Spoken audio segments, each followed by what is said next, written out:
အကောင်းကြီးဝါဒမှာနုထဖို့မကောင်းတဲ့ဇာတိပဂတိပိုင်းမှာတိတ်ဆိတ်စွာနေဖို့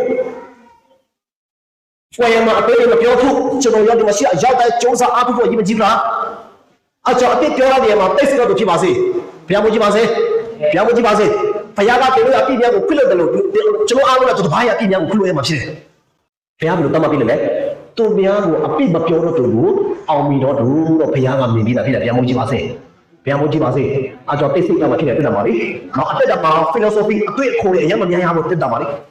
နော်အကြောင်းအကောင်းကြီးဝါဒရှိဖို့အတွက်အရောက်တာပြတဲ့ခေကောင်းချင်ပါစေအဲ့မဲ့အင်္ဂါမိသားစုကဘာအကောင်းကြီးဝါဒရှိပါအတင်းတော်မှာအကောင်းကြီးဝါဒရှိပါဘယ်နေတော့ကိုယ့်ရဲ့တောင်းချီအတွက်လည်းအကောင်းကြီးဝါဒနဲ့ကြည့်ပြရမှာဖြစ်တယ်ဘုရားမကြီးပါစေရံကိုရံချင်းမတော့ပြန်တဲ့